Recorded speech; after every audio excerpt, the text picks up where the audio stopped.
¿Sabías que sin esta motocicleta olvidada no habría motocicletas Yamaha en absoluto? Antes de las R1, antes de los Rossis, Yamaha apostó todo por una máquina cuando nadie creía en ella. Se atrevió a subir la cuesta cuando otros jugaban a lo seguro, y funcionó. Contexto de posguerra, nacimiento de la empresa. Todo comenzó con un piano y una pregunta. ¿Cómo sobrevives a una guerra cuando tu producto es solo música? Antes de que el nombre Yamaha estuviera escrito en motores, estaba escrito en armonios, flautas y pianos de concierto. La empresa detrás de todo, Nippon Gaki, había construido su reputación en el sonido. Durante décadas, fabricó algunos de los mejores instrumentos de Japón. Pero cuando terminó la Segunda Guerra Mundial, la música no era una prioridad. Japón estaba en ruinas y el mundo que Nippon Gaki había servido una vez había desaparecido. Las fábricas estaban dañadas. Las rutas de envío eran poco fiables. La gente común no tenía dinero para pianos de cola. Necesitaban empleos. Necesitaban transporte. Necesitaban algo práctico, y lo necesitaban rápido. En Hamamatsu, donde la fábrica de Nippon Gaki estaba inactiva, su presidente, Genichi Kawakami, sabía que simplemente volver a los negocios como de costumbre no era una opción. No se trataba solo de reconstruir, se trataba de reinventar. Miró a su alrededor las herramientas que aún tenían: tornos de precisión, moldes de motores y trabajadores capacitados en trabajos delicados de metal. Vio una salida, no fabricando más instrumentos, sino fabricando máquinas, y no cualquier máquina. Motocicletas. En ese momento, Japón estaba desesperado por un transporte personal confiable. Las carreteras estaban bombardeadas. Los ferrocarriles estaban abarrotados más allá de su capacidad. La persona promedio no podía permitirse un coche. En su lugar, dependían de bicicletas maltrechas o motores acoplados a los cuadros. Estas bicicletas improvisadas chisporroteaban, se averiaban y rara vez sobrevivían al trayecto diario. Ya había empresas de motocicletas tratando de resolver esto, incluidas Honda y Suzuki, pero la mayoría de sus ofertas eran o poco potentes o mal construidas. Genichi Kawakami vio una oportunidad. Quería que Nippon Gaki construyera algo mejor, no un juguete, no una copia, una máquina. En 1953 dio a sus ingenieros una orden directa: construyan una motocicleta, estudien las mejores del mundo.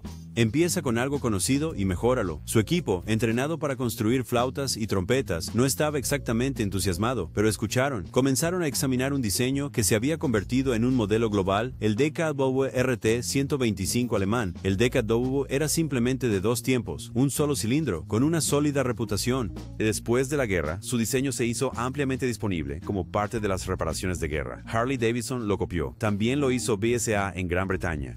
Incluso los soviéticos tenían una versión, pero Yamaha no solo la copió, la mejoraron. Desarrollaron un motor de 123 centímetros cúbicos con un tiempo de apertura de válvulas refinado y mayor fiabilidad. Añadieron una transmisión de 4 velocidades en lugar de la estándar de 3. Diseñaron un cuadro de acero de doble cuna inspirado en las motos de carretera europeas, y luego le dieron algo que ninguna otra motocicleta tenía: un acabado en laca rojo castaño profundo con elegantes líneas doradas, más parecido a una obra de arte que a una máquina de transporte. Los ingenieros lo probaron en secreto. Para evitar la vergüenza si fallaba, ni siquiera usaron el nombre Yamaha. Las primeras pruebas llevaban la insignia Dowa por si acaso, pero la moto funcionó. Arrancaba suavemente, cambiaba de marcha limpiamente y se manejaba mejor de lo esperado. El arranque primario y la característica inusual montada lateralmente fueron elogiados por su conveniencia. Los conductores no necesitaban patear directamente hacia abajo como una mula.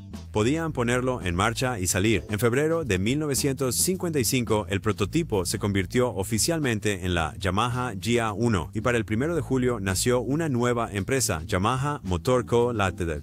Se separó de Nippon Gaki con una única misión: fabricar motocicletas que pudieran competir en todo el mundo. Con un personal de aproximadamente 275 empleados, construyeron alrededor de 200 unidades por mes para finales de 1955, un número impresionante para una marca completamente nueva. Pero más importante que los números era el mensaje.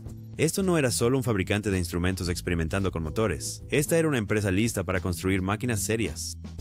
El GA1 y la competencia. Solo hizo falta una montaña para cambiarlo todo. En julio de 1955, solo unos meses después del lanzamiento del GA1, Yamaha inscribió su nueva máquina en la tercera carrera de ascenso al Monte Fuji. No era una carrera larga, ni siquiera era grande según los estándares globales. Pero en el Japón de posguerra era el campo de pruebas, un brutal recorrido de ascenso tallado en el costado de la montaña más icónica del país, serpenteante, polvoriento e impredecible. No se trataba de velocidad, se trataba de supervivencia. Yamaha no apareció con una moto de carreras de fábrica. Entraron con el mismo modelo de producción GA1 que cualquiera podía comprar en un concesionario, sin carenados, sin ajustes, solo un motor de 2 tiempos de serie con un tanque rojo oscuro y rayas doradas. Sus rivales, incluidos Honda y Meguro, trajeron máquinas más establecidas. Tenían equipos de carrera, experiencia en ajustes y la historia de su lado. Yamaha no tenía nada de eso, pero tenían algo mejor, precisión. La YA1 subió la montaña con una tracción impecable y mantuvo su potencia en cada curva cerrada. No vibraba ni se sobrecalentaba. No perdió revoluciones a gran altitud, simplemente funcionó. Y cuando llegaron los resultados de la clase 125 centímetros cúbicos, ahí estaba. Primer lugar, Yamaha. Nadie lo esperaba, especialmente de una empresa que, 6 meses antes, nunca había construido una motocicleta. Pero eso fue solo el comienzo. Más tarde ese año, en noviembre de 1955, Yamaha participó en la primera carrera de las Tierras Altas de Azama, un evento nacional de resistencia recién establecido que se celebró en las laderas del Monte Azama, una montaña volcánica, con grava negra, terreno suelto y clima impredecible. Fue diseñado para romper motos y lo hizo. La mayoría de las máquinas lucharon por mantener la tracción o perdieron potencia en el aire fino de la montaña. El terreno desgastaba los neumáticos y obstruía los filtros de aire. Pero Yamaha había venido preparado. Una vez más, presentaron YA1 casi de serie y una vez más terminaron fuertes. De hecho, hicieron más que solo terminar, dominaron. Yamaha barrió con las 3 primeras posiciones del podio en la clase ultraligera de 125 centímetros cúbicos, silenciando a los críticos que pensaban que su primera victoria en el Monte Fuji fue una casualidad. La Red Dragonfly se había demostrado no solo como una moto de uso diario, sino como una máquina seria en condiciones serias. Detrás de esas victorias había un equipo que se había construido desde cero. Yamaha no tenía pilotos veteranos, no tenían un departamento de carreras con décadas de experiencia. Lo que tenían era fe y un presidente, Junichi Kawakami, que insistía en que trataran las carreras como ingeniería. Se seleccionaron 10 pilotos, no por fama o estilo, sino por consistencia, enfoque y disciplina. Se entrenaron internamente, montando motos de fábrica en terrenos difíciles, llevando al límite la tracción y el desgaste del embrague. Cada fracaso se registraba, cada éxito se estudiaba. Yamaha no solo quería competir, querían entender por qué ganaban, y las victorias seguían llegando. A finales de 1955, Yamaha había sorprendido al mundo del motociclismo. La YA1 no era solo un primer producto sólido, era una máquina de carreras competitiva desde el primer momento. Ese tipo de éxito generó confianza. Dentro de la fábrica, los ingenieros que antes dudaban del futuro de la empresa ahora caminaban con más confianza. Afuera, el público comenzó a creer en el nombre Yamaha. Las ventas reflejaron ese cambio. En su año de debut, Yamaha vendió 2.272 unidades del YA1, la mayoría a motociclistas nacionales que nunca antes habían comprado un producto Yamaha. Esa cifra se triplicaría en los próximos años. La reputación de la moto en las carreras les daba a los compradores algo en lo que podían confiar. No solo se veía bien, se había probado a sí misma, no en papel, no en anuncios, en la carretera, en la montaña, y pronto haría lo mismo en el extranjero. En 1958, Yamaha llevó la YA1 al extranjero, inscribiéndola en el Gran Premio de Catalina, en California. Este no fue un debut suave. El Gran Premio de Catalina era una de las carreras todoterreno más brutales de América del Norte, celebrada en una isla con subidas empinadas, arena y más de 1.000 pilotos de todo Estados Unidos y Europa. La mayoría de las motos japonesas de la época ni siquiera se vendían en Estados Unidos y mucho menos se confiaba en que rindieran en eventos internacionales. Pero la YA1 se colocó en 6º lugar en su clase, un resultado sorprendente para una empresa nueva de la otra mitad del mundo, choque técnico versus cultural. Si le quitaras la pintura al Y1, su estructura resultaría familiar para los ingenieros en Alemania, Gran Bretaña o incluso en los Estados Unidos. Eso se debe a que el corazón de la primera motocicleta de Yamaha se construyó a partir del legado del DKW RT 125, un diseño alemán que cambió silenciosamente el motociclismo mundial. Después de la Segunda Guerra Mundial, los planos de DKW se pusieron a disposición de las potencias aliadas como parte de las reparaciones de guerra. Y de repente, todos, desde Harley Davidson en América hasta BSA en el Reino Unido, tenían una versión de la misma moto. Los ingenieros de Yamaha estudiaron detenidamente el DKW. El original alemán era simple, robusto y probado en condiciones de combate. Pero en lugar de copiarlo tornillo por tornillo, Yamaha lo rediseñó con una diferencia. Querían construir algo más afilado, más refinado y mejor adaptado a las condiciones de conducción únicas de Japón. El resultado no fue solo un clon, fue una evolución. El diseño mecánico del YA1 se mantuvo cercano al concepto central del RT 125, un vehículo ligero de 2 tiempos monocilíndrico para el transporte diario.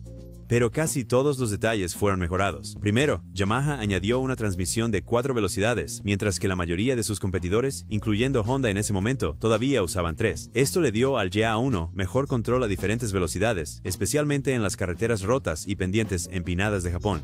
Luego, vino el arrancador primario, una mejora rara y bien pensada. En lugar de montar el pedal de arranque en la parte superior o trasera del motor, Yamaha lo colocó en el lateral y lo hizo operable, incluso cuando la moto estaba en marcha. Eso no solo era conveniente, era inteligente. En clima frío o en ciudades concurridas, marcaba toda la diferencia.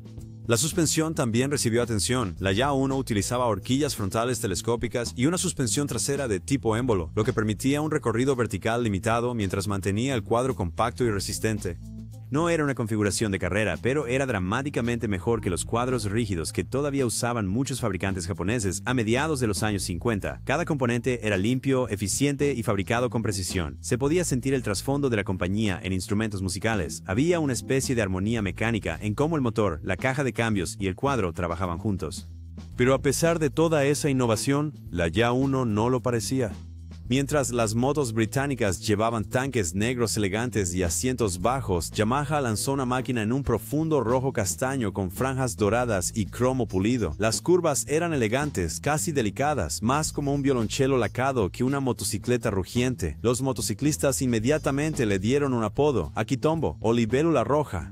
Era hermoso, pero confundía a la gente. La mayoría de las motocicletas en Japón en ese momento eran negras, cuadradas y simples. El estilo del YA1 parecía fuera de lugar. Algunos pensaban que era demasiado llamativo. Otros pensaban que parecía un juguete. Y aunque impresionaba en la pista, no siempre llamaba la atención en la calle como podría hacerlo una moto más grande y ruidosa.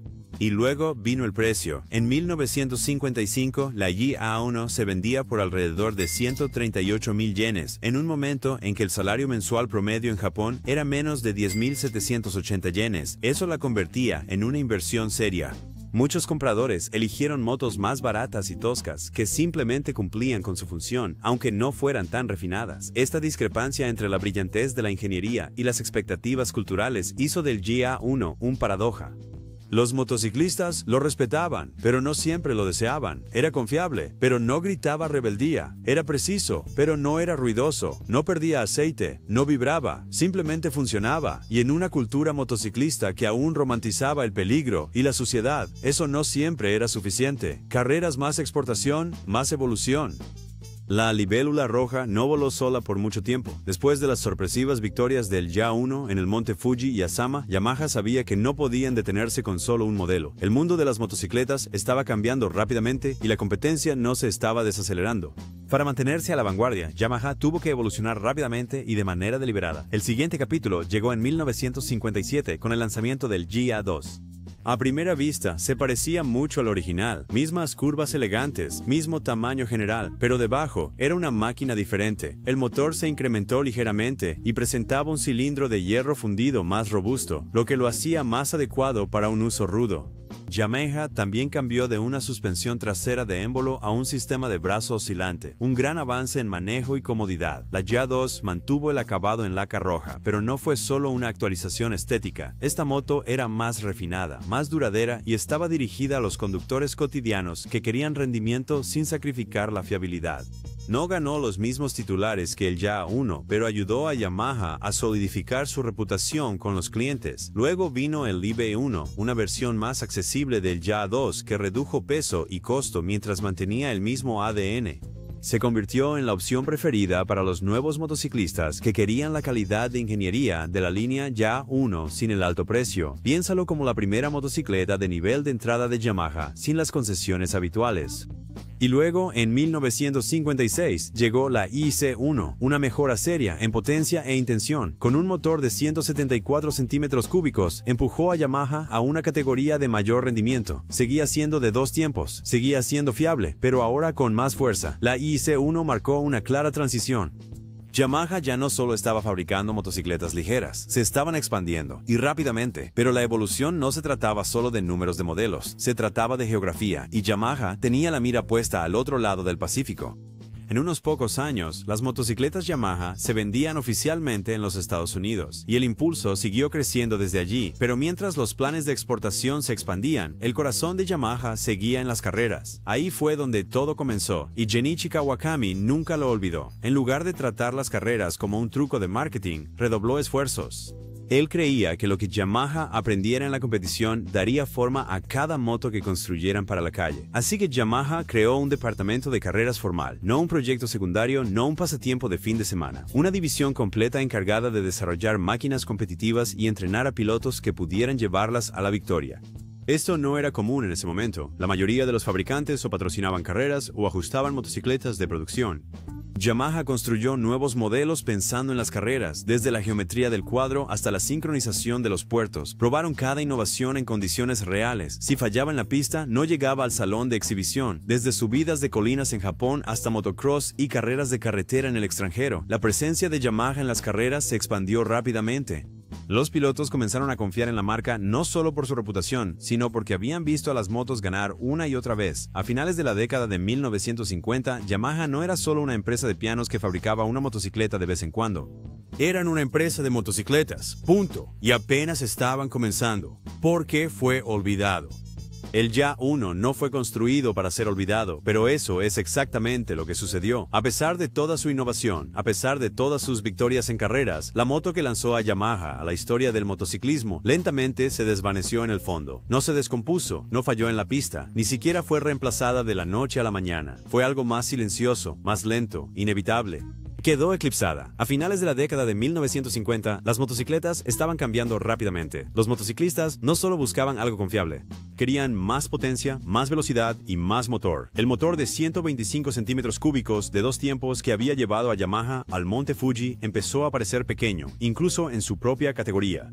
Otras marcas estaban lanzando motos más grandes con motores más potentes, un estilo más audaz y más cilindros. De repente, la Ya-1 parecía el héroe de ayer, y no se trataba solo de números en una hoja de especificaciones. El mundo de las motocicletas se estaba volviendo más ruidoso. Literalmente, los gemelos de 4 tiempos de Gran Bretaña rugían con presencia. Nuevos motores de altas revoluciones de Europa rugían por el campo. Incluso la propia línea de Yamaha comenzó a superar el zumbido silencioso del Ya-1. La máquina que una vez sonó limpia y eficiente comenzó a sonar tímida. Por un tiempo, el encanto de 2 tiempos del Ya-1 todavía tenía seguidores, pero el encanto no gana enfrentamientos en el estacionamiento, y en un mundo que se movía hacia el ruido, la potencia y el brillo, un pequeño motor de un solo cilindro no tenía ninguna oportunidad.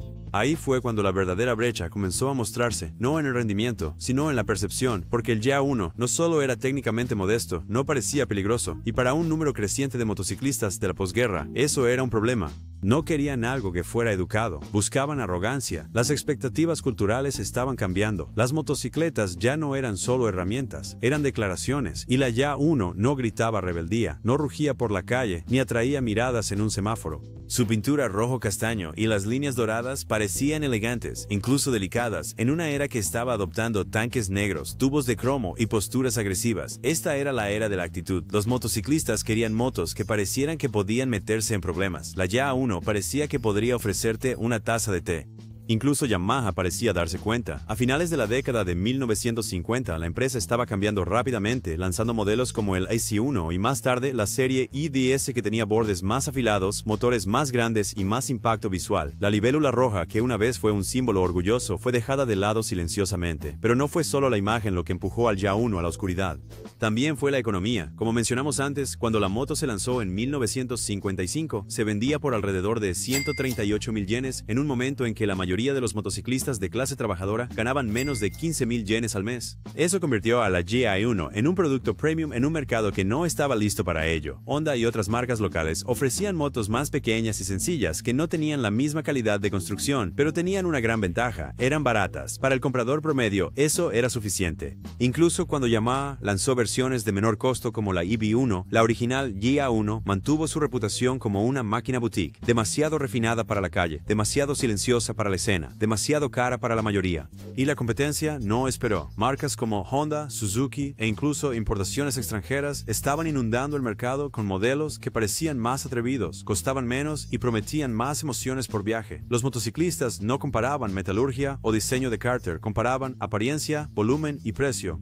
La UI-1, una vez revolucionaria, se convirtió en el equivalente de una motocicleta de un genio olvidado, brillante pero adelantado a su tiempo. Para cuando la gente se dio cuenta, el momento había pasado. En retrospectiva, es fácil decir que la GI1 merecía más respeto, pero las motocicletas no se recuerdan solo por lo que hicieron. Se recuerdan por cómo hicieron sentir a la gente, y la verdad es que para muchos motociclistas a finales de los años 50, la GI1 no los hacía sentir salvajes o libres, les hacía sentir responsables, por eso se desvaneció. Legado, impacto. El GA1 puede haber sido olvidado por el público en general, pero sus huellas están en todas partes. Mira debajo del tanque de casi cualquier Yamaha que vino después, desde la RD350 hasta la R1N, encontrarás una línea directa de regreso a ese pequeño dos tiempos rojo. El ADN técnico de la YA1 no solo estableció una base, reescribió el manual de ingeniería de Yamaha. Esa transmisión de 4 velocidades podría ser el estándar ahora, pero era de vanguardia en 1955. La mayoría de los competidores todavía dependían de diseños torpes de 3 velocidades o cambios imprecisos. La caja de cambios de Yamaha era suave, precisa y lo suficientemente duradera como para competir directamente desde la sala de exposición. Luego estaba el mecanismo de arranque primario, un pequeño detalle en papel, pero una gran ventaja en usabilidad. Permitía a los motociclistas arrancar la moto mientras aún estaba en marcha, haciendo que los arranques en frío y las paradas en semáforos fueran mucho menos estresantes. Era una flexión sutil, práctica, no llamativa, pero los motociclistas lo notaron. El GA1 también venía con horquillas telescópicas delanteras, en un momento en que las minimotos todavía tenían configuraciones obsoletas de horquillas de paralelogramo o diseños toscos con resortes. El enfoque de Yamaha proporcionaba al conductor más estabilidad, mejor sensación de dirección y menos fatiga en viajes largos. Estas no eran trucos, eran innovaciones funcionales y no desaparecieron con la YA1, maduraron. La legendaria serie RD de los años 1970 de dos tiempos ligeros, como la RD350 y la RD400, mantuvo el mismo enfoque en cuadros compactos, rendimiento ágil y componentes inspirados en las carreras. Y cuando la serie R de 4 tiempos llegó décadas después, comenzando con la ISTF R1, todavía seguían ese mismo plan, ligeras, rápidas y listas para la pista desde el primer momento. Pero la verdadera identidad de Yamaha no se construyó solo en el taller, se construyó en la ladera de una montaña. Cuando la YA1 subió al monte Fuji en 1955, no fue solo una carrera, fue una declaración.